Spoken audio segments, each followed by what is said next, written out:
Maryland basketball showed some concerns against Michigan State.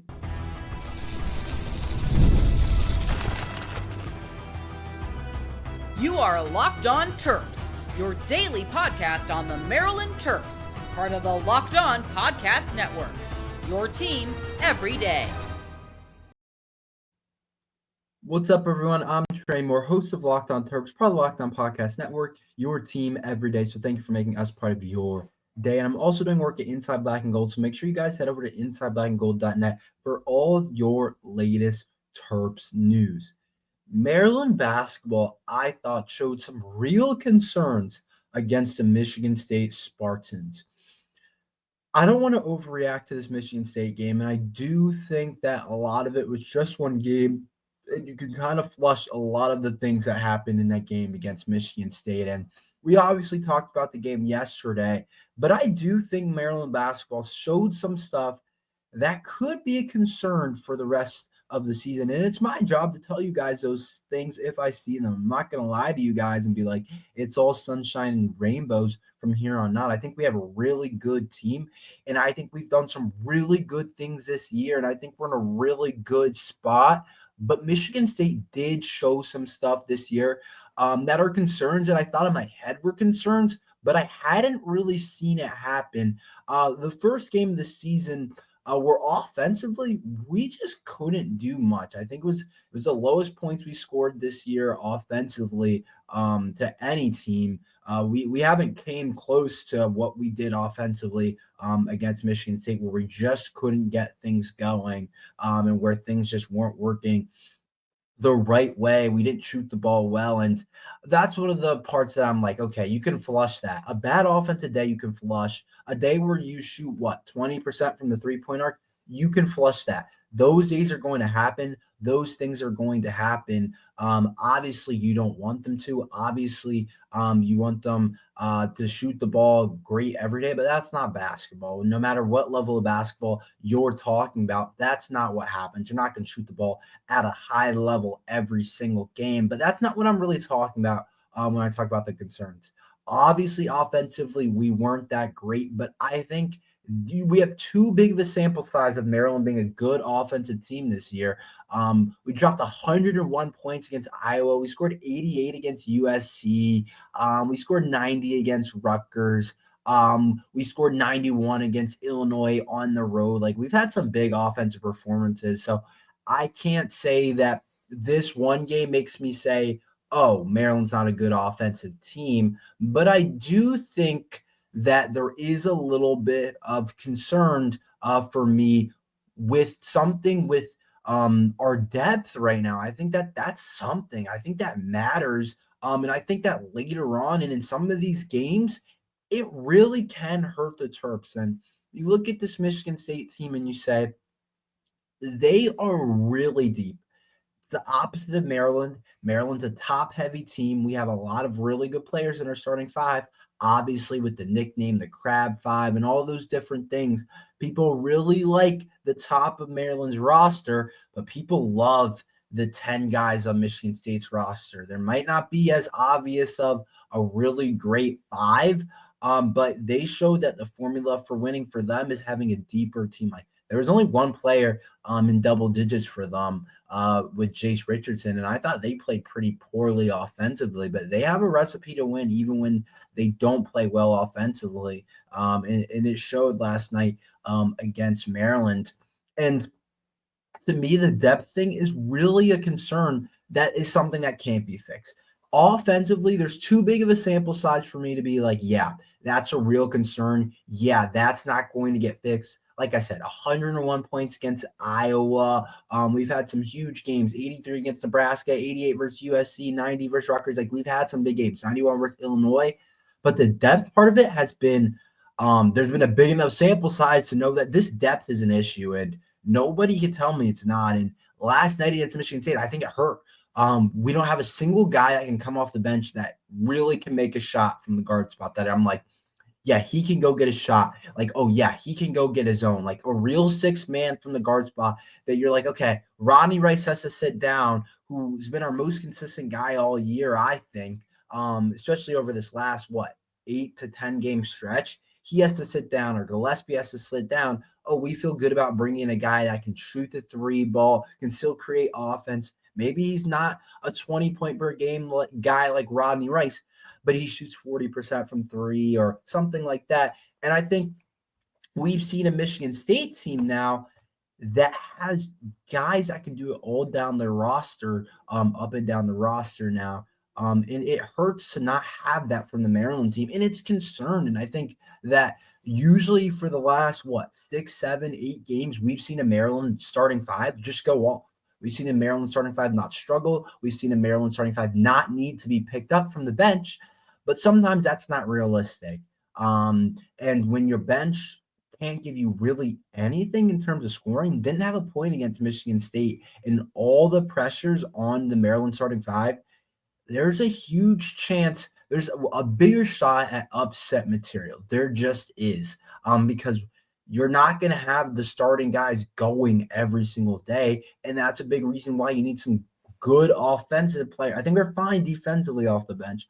Offensive guys that can score the ball, and I think that showed as a concern against Michigan State. We just didn't have guys that could come in and relieve some of the pressure off of Jacoby Gillespie and Stelz Miguel, or even Derek Queen and Julian Reese. And I like Geronimo off the bench. He was a starter for us last year, but there's just not a ton of offense coming off the bench. And it's a concern when the starting five doesn't have it going, or a case that really I hate in college basketball, but it happens a lot. And no matter how much I hate it, it's part of the game, the foul trouble part of it. Maryland, Stelz Miguel was in foul trouble. And we know Queen and Reese, they can get in foul trouble. They've gotten a lot, let me say this, they've gotten a lot better at staying out of foul trouble because they know how important it is for those two guys to be on the floor. But we have seen them get in foul trouble. We have seen them get too early fouls, and that's what happened with Stelz Miguel in the game. Stelz Miguel, who I thought when he was in there actually looked pretty solid. Didn't shoot the three ball well, but I thought he did well from in terms of in the paint and those different things from closer shots. I thought he looked pretty good. But Stelz Miguel picks up 2 fouls, which is going to happen. You can't be like, it's on him completely. Like, yeah, he's got to be better not fouling early. And I think a couple fouls that he had were definitely can't happen. And Maryland's got to know that we're not the deepest team. We're really good in the starting five, but we can't just foul. And I think Stelz Miguel, him coming out, it hurt us because we didn't have a guy that could make their own shot coming in there. We didn't have a guy that could stretch the floor. Michigan State could clog down on us, and we saw that. So I think that's something that's the depth issue is a real concern. It's something that's real. Some of the other concerns from the game, I'm not really too concerned about. Like, for example, Julian Reese and Derek Queen didn't have a good game, but I'm not concerned about them too. I'm not concerned about them not having a good game. There is so many examples, obviously, of Derek Queen having great games. He's probably going to be a lottery pick in the NBA draft. There's so many examples of him having big boy games where he drops 20 and 10, and the same exact thing for Julian Reese. There's so many different games where he's played at a really high level. I'm not going to sit here and act like, oh, Julian Reese had a bad game. Because he's had plenty of really good ones and that ones that we feel really good about. So I can't say that it's on that the concern lies there. It's just there's not a lot to come off the bench and to relieve them. And I think we saw a Michigan State team where they don't have any stars, but they have a bunch of guys that can get it done. It's two different formulas for winning, but ours does have some concern and so does theirs. But I think you saw some of the concerns happen against Michigan State. And then also, my last concern for the Terps after that game, not as big of a one. It shouldn't really be one with some of the size we have in the front court. But the offensive glass, there's been games this year where Maryland hasn't rebounded as well as it should to its full potential, to its full ability.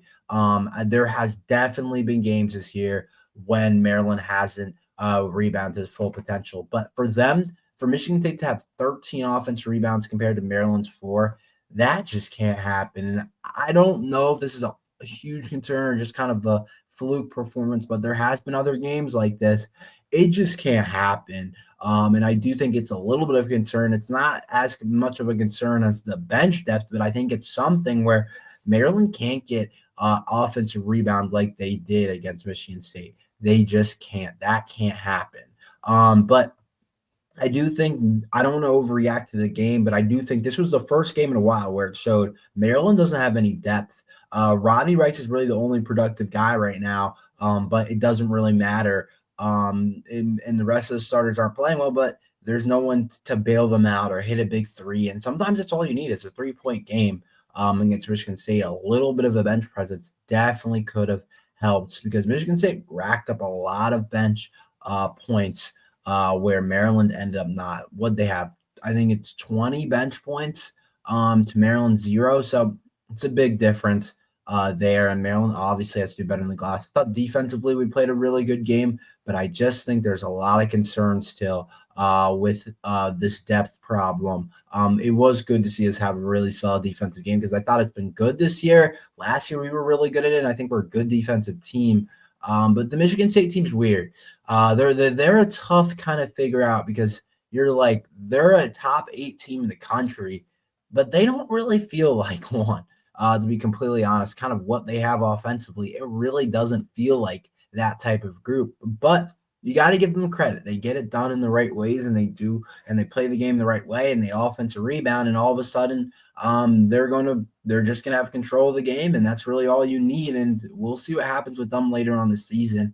Possibly we could see them again, maybe, depending on the Big Ten bracket, how that kind of wraps up and how that ends up happening. But who knows what happens? But credit to Michigan State, but I do think Maryland had some concerns that showed against the Spartans. Let's talk about Maryland versus Penn State game on Saturday. What do I think will happen? I'll tell you my predictions next. Life moves fast, especially when you have a family. One day you're watching your kids take their first steps, and before you know it, they're off to college. That's why securing their future is so important. Fabric by Gerber Life makes it simple to get term life insurance that fits your family needs. With Fabric, you can apply for term life insurance online. Right now, from your couch, you can be covered in under 10 minutes, and in many cases, no health exam is required. As a parent, I want to make sure that your family is financially protected no matter what happens. Fabric gives you that peace of mind, and you can get $1 million in coverage for less than $1 a day. So protecting your loved ones doesn't take a break or the bank. Fabric also offers free digital wills and access to investment accounts to help you plan for your children's future. So join the thousands of parents who trust Fabric to help protect their families. Apply today in just a minute at meetfabric.com/lockedoncollege. That's meetfabric.com/lockedoncollege. Policies issued by Western Southern Life Assurance Company. Not available in certain states. Prices subject to underwriting and health questions. So Maryland has a game this Saturday against Penn State, and obviously it's Saturday or Friday when a lot of you guys will watch it, but maybe some of you guys will watch this on Saturday before the game. But I did want to make sure I gave a quick preview on this Penn State basketball team because obviously we record on Locked On Monday through Friday, so I won't have an episode out on Saturday to kind of talk about the game. So I wanted to make sure I got in it today a little bit. An interesting type of game, a game there's really no way to put it. Maryland should win this game. Penn State ain't good this year. They're not good. There's literally no other way for me to state it. There's no other way for me to put this thing. Penn State basketball has not been good all year. They're just not a good team. I think coming into the season, they had higher expectations. Like any team that's at the bottom, you don't expect to be at the bottom, but some teams aren't going to be very good. And I think Penn State, you thought they could probably be a mediocre team in the Big Ten, but they've been bad all year. They're 5-13 in conference. They haven't won very many conference games. They're 15-14 overall. They're not good on the road, but they do get us at home, which I think is pretty big for them. But I don't think this Penn State team is great. I don't think they're that good, and I think Maryland should walk away with a pretty easy win on Saturday, is what I'm expecting from the Terps. It shouldn't be too tough of a game for Maryland. I think the Terps should win this one pretty easily is what I'm going to go ahead and say. I think especially after the Michigan State game, I think Maryland comes out hot. I think they're ready to go. I think they want to rebound from that poor game. Penn State's best player is Ace Baldwin. I think he's a good player. I think he's a good guard in the Big Ten. I don't think he's awesome, but he's their guy that kind of I think is their best scoring option. One thing I will say against this Penn State team is I do think Julian Reese and Derek Queen can eat in this game. I don't think Penn State's bigs are that great. I think they're I just don't think they're that good defensively. And I do think Reese and Queen can really have a big game. And I think a rebound game from those two is definitely a possibility for the Terps. And you guys remember, we've already played this Penn State team once. And so I definitely feel good about the Terps winning another matchup against them. I didn't think they were great the first time we played them. So I do feel good about the Terps potentially playing this team again. I think we have a good shot at beating them. But I think when I look at this Penn State team, to me, they're just kind of everywhere. They turn the ball about 12 times a game, which you probably don't want. They shoot 33% from the three, and they just don't do a lot of things well. They don't have a lot of guys that scare me. They have a lot. It's Michigan State where they have a lot of decent guys, but not a lot of really good players where you're like, yeah, I'm scared about that guy. I'm scared about that player. They just don't have a ton. They don't have a ton of punch. And I'm looking at Maryland and I'm saying, this is a great opportunity for the Terps to rebound. This is a great opportunity for the Terps to get back in the win column. After playing a Penn State or after playing a Michigan State team, that was tough. They were tough defensively. They did a lot of things well. But you get a Penn State team that just hasn't been that great all year. They have been hot. They just lost one to Indiana. They did get 2 back-to-back wins against Nebraska and Minnesota, which is good for them. But before that, they had a really bad losing streak where they lost 1 to USC, 1 to UCLA, to Minnesota, to Ohio State, Michigan, and Iowa. So they had a big lose streak, and they had another lose streak right in between that after they beat Rutgers. So they haven't been good. They're not that great of a team. It's a team Maryland should be. There'll definitely be some rumblings and some not good talk if Maryland loses this game. I know it's on the road, but I still feel good about the Terps beating this team. And I think I said Maryland played this team. That was wrong. I apologize. Maryland hasn't played them yet. I don't know why in my head I thought we had played them. No, but we haven't played them yet this year. I don't know why in my head I have us playing them. I think it's because I think I'm getting them mixed up with Ohio State. But we'll see exactly what happens. To me, it's just a good rebound spot. And you want to keep that top 4 seed for the Big Ten tournament. That's a really big part of this and the big reason why you want to be able to win, because that top 4 seeding in the Big Ten tournament, that double bye is extremely important. Remember, it's March. When you get to the Big Ten tournament, anything can happen. There's some crazy things can happen. And we saw that firsthand a couple nights ago against Michigan State. And we know that literally anything can happen in these types of games. So you don't want to play an extra game that you don't have to play. And I think I speak for the Maryland team in saying that. A lot of Terps at the NFL Combine. We'll touch on that quickly. We'll do a little segment where I predict where each one will go in the NFL draft, and we'll talk about each one a little bit. We'll talk about that next. March basketball's here, and there's no better way to get in on the action than with PrizePicks, the best place for daily fantasy sports. With PrizePicks, you pick more than or less than at least 2-player projections, and if you're right, you can win up to 1,000 times your cash. It's a fast and easy way and keeps everything exciting. This week, I'm looking for Jason Tatum more than 29 points and Anthony Davis more than 12 rebounds. I love how I can make my picks in less than 60 seconds and stay engaged all game long. When I win, the money hits your account as little as 15 minutes, no waiting around. PrizePicks even offers weekly promos like Taco Tuesday when you're discounted player projections for even more value. Download the app today and use code Locked On College to get $50 instantly after you play your first $5 lineup. That's code Locked On College for $50 instantly after you pay your first $5 lineup. PrizePicks, run your game. So Maryland guys at the NFL Combine, some of them have been getting some talk.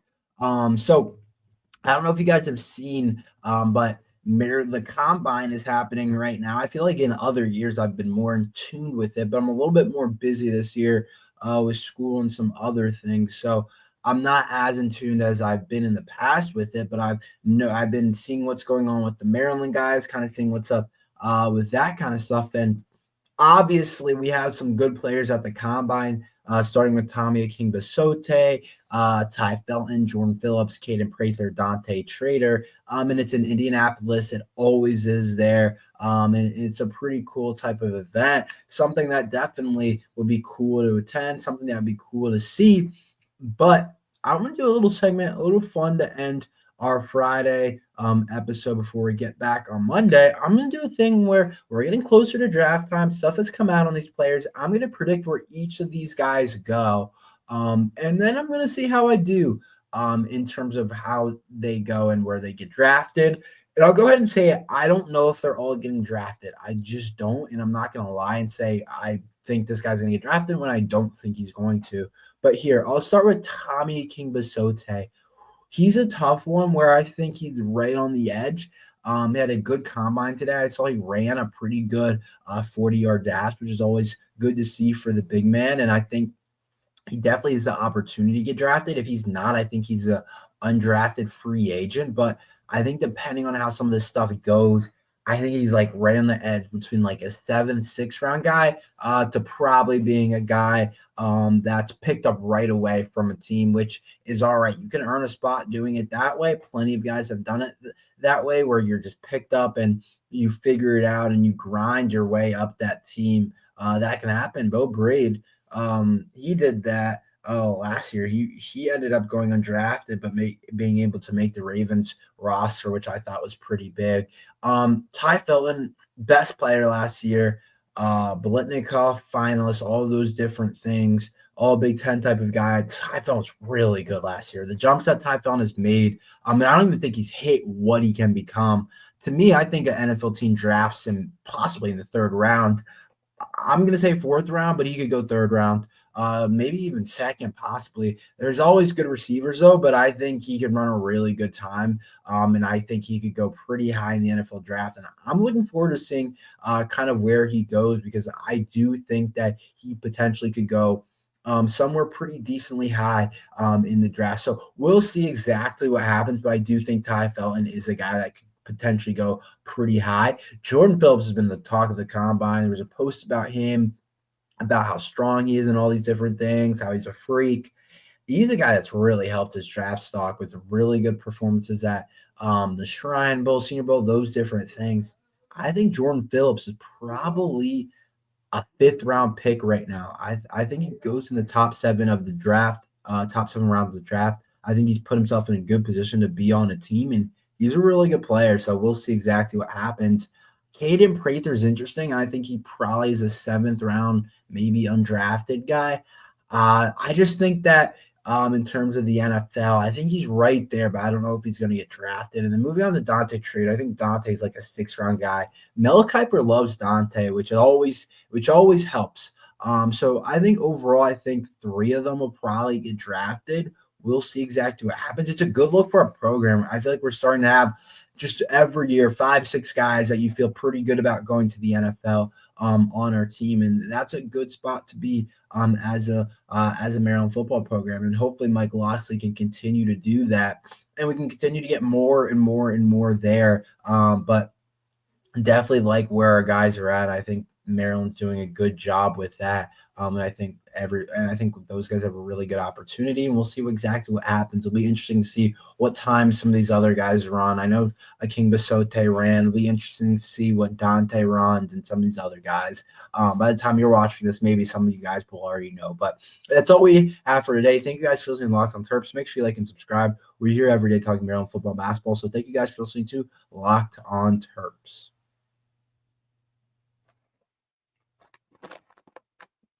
Mhm.